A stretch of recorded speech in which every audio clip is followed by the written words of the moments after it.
Hey, how's it going? Hey, today we're going to do a review of the Apple TV 4K. It's been about 3 months since I've had it, and I'm just not going to do an unboxing because everyone does an unboxing.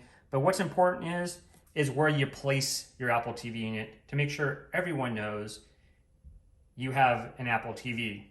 This thing was pretty easy to set up. It came in the box.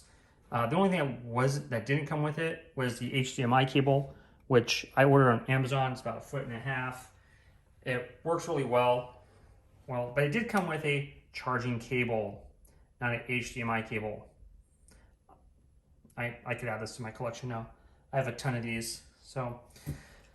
But it's really easy to set up. I had to set it up through my cable company, and it was really easy to do, like I said.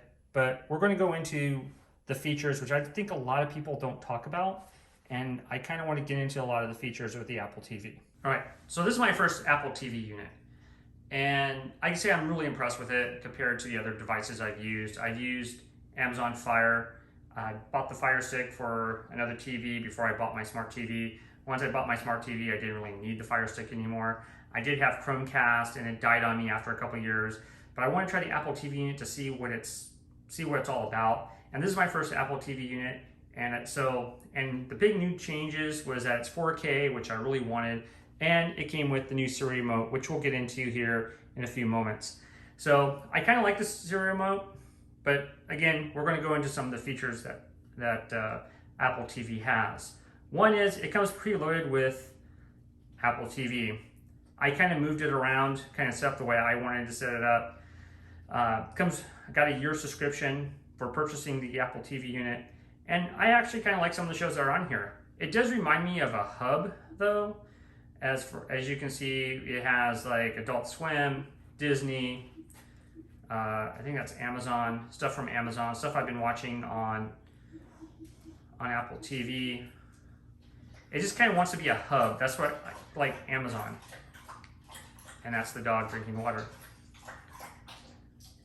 But I kind of, like I said, I like the Apple TV unit. I also have Disney Plus on here, and you have this top bar up here, which has all the main shows or main apps you watch: YouTube, Amazon Prime, Netflix, Disney Plus, and then you can add other stuff down here. So it's really easy to use. Easy to set up. You have the App Store, which has all your apps on it. Everything you'd want to put on your TV, you can put on there. Has podcasts, movies, TV shows, which I didn't really. I knew they had iTunes had movies. They're pretty reasonable. They have a lot of movies on here. Even ones, if you go through their search, you can find a lot of them. To be honest, you can't find on Amazon or Netflix. They also have TV shows on here, which I thought was really cool going through it. They had Rick and Morty, all the seasons of Rick and Morty, so I'm really stoked about that. Plan on buying that when I can. You can put it under favorites on top, and like I said, I plan on buying all the seasons. I just haven't got to it yet. But the search feature is kind of cool. We'll get into that in a minute. Some of the other stuff on here, I don't know how to use this. You can list your music. You have Apple Arcade. You have Apple Fitness Plus. You can put your pictures on here. And I have a couple other features on here, a couple other apps, Adult Swim and HBO Max. It's easy to really just move stuff around if you don't want. You just have to press the button on here. And you can move the apps around if you want. If you want to delete it, just press that button there on the app, and you can delete it, put it in a new folder, or cancel. We'll just cancel it for now. All right. One of the cool things about the Apple TV is that one thing I've noticed people haven't really talked about is the search feature. If you go up here, it will search through all your apps. In addition to that, you can use your Siri remote to find stuff, but you can also find stuff on your phone.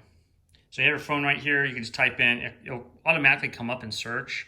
Even it'll come out on your iPad, and you can just type in Rick, and you'll get, looking for Rick and Morty. There you go, Rick and Morty, right there. So yeah, it's a pretty cool feature. It comes on all your devices. Another thing you can do is you can control it through the app right there on your phone or iPad. We're going to cancel that, cancel, and you just get out of that and use your phone as your remote. But yeah, so if you ever lose your remote, or you just want to use your phone because your remote's charging, it's actually kind of a cool feature. You can find searches. The Siri remote is also really good for searches. As we go into here, you just press the Siri button on the side and you go Rick and Morty. And there you go, Rick and Morty. I don't know why it said go to Rick and Morty, but it's pretty good as far as a search feature goes. I like it. I think it really does. I think it's really cool. All right, one of the things I like about the Apple TV is all the settings. So you go into general, it just gives you general information. Your screensaver, which is an arrow view. I have an arrow, you can do different things with it. So if you don't want arrow, you can go from Apple Photos, home sharing, music, your photos. I just have it on the aerial view. Themes, you get different themes and stuff like that. Landscaping, I actually kind of like it. This is new. We want that on there. But you can download, I download them weekly. We do it monthly, daily. I just do it weekly. And you can set after 5 minutes, it kind of goes into the screensaver mode. You also can go into dark mode, light mode. You know, I kind of keep it on dark mode. It just seems to suit the house. Or you can do it automatic when it's daytime, night. Sleep after an hour. So if I'm not watching TV, it just have the screensaver on. After an hour, it shuts down. Even you can do Siri, do all types of stuff on this thing.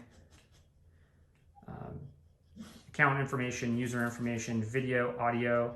This is kind of cool because you can set you can set to what you want. It'll also automatically set to the highest your TV can go, which is 4K 60 megahertz. So if you don't like that, you can always change it. I just kept it there. That's kind of what I wanted. And you can go into different settings, audio, speakers, AirPlay, HomeKit. I like AirPlay because you can, it's like Chromecast or anything else. You can transmit stuff on your from your TV to from your phone to your TV. The dog was scratching herself, rolling around the ground. So it's kind of cool. I like that feature. It's kind of one of the reasons I got it. So if I want to watch something from my TV or from that's on my phone, I can cast it onto the TV. So it's kind of cool. I really like it. Devices. This is one of those things where I kind of, with the new Siri remote, I don't know if you can do it with the old one or not, but it has a spin wheel on here, which gets really annoying, but you can do click only, but then you don't have the jaw wheel feature. So I just kind of keep it on so you can do that with it. You can have it on setting, fast or slow. I just have it on medium. The home button, it comes preset to Apple TV. I just went on the home screen. Again, Apple TV is supposed to be your main hub on this, but I don't really want it as my hub. You can even tell how much battery life you have left. And I have 9% left in the battery. And this has been going on for 3 months. I haven't charged it for 3 months. So when I get done with this, I'll definitely charge it. I was kind of hoping it would say, hey, you know, something would flash up on the TV saying, hey, you're down to 10%, but no, but 3 months, that's a pretty good lifespan for a remote that you have to charge. Different features, stuff like, you know, Bluetooth, accessibility. This is kind of for your vision, hearing impaired. The voiceover feature works really well. I watched Grey Wolf when I first got this, and I'm not gonna lie, I accidentally turned this on and it explained everything, even the Sony's emblem in the beginning. It took me 5 minutes to figure out it wasn't part of the movie, but it does a really good job with voiceover. If you have someone who's hearing impaired, family member, and they want to watch TV, you can set it up to however they want it, which I thought was kind of cool of Apple to do that. Okay, so this is the Siri remote. I like it. You know, I don't have any experience with the other remote, the older Siri remote, but you know, it's pretty simple. This is kind of has an indentation in it, so you can, if you remember correctly, you just go down. You got play, the sound buttons, the mute button. This is you can go back to press this button here, and you can have all the apps up, and you just swipe up. And if you take off if you go to settings and you change the settings in the remote, you're not going to be able to do that. So if you put off click and touch, you won't have that ability. Just FYI. But I like it. You know, the Siri button doesn't get in the way. I can use it with either left or right hand. And she's barking again. That's okay. We're going to be filming. My only problem is that when I'm watching TV, I have the bad habit of touching the wheel. So sometimes I'm watching a movie or YouTube, and I fast forward 5-10 seconds, and I have to find my way back. That's just a habit with my other one. This is the old remote, so just kind of doing this is just a habit. So I do this, and it can screw stuff up. But I like the Siri remote. It's comfortable in my hand. Don't have any problems with the Siri button. And it lasted 3 months. So if you're curious about it and you say, hey, I'm not sure if I want to spend, I think it's like $50. I highly recommend to go get it. Then again, I'm the only one, this is the only Siri remote I have experience with. But yeah, it lasted 3 months. It's down to 9% now. And yeah, I like it. What do I think of the Apple TV? I like it. I think it's great. I think it's better than the Amazon Fire Stick that I had. It's better than my smart TV. It has more apps. Heck, I can't even get Apple TV Plus on my smart TV. But I really like it. I think it has a lot to offer, especially if you're in the Apple ecosystem. Or if you're not in the Apple ecosystem and you just need, and you don't mind spending the money on the Apple TV unit, I say pick one up. So anyways, until next time, I'll see you later.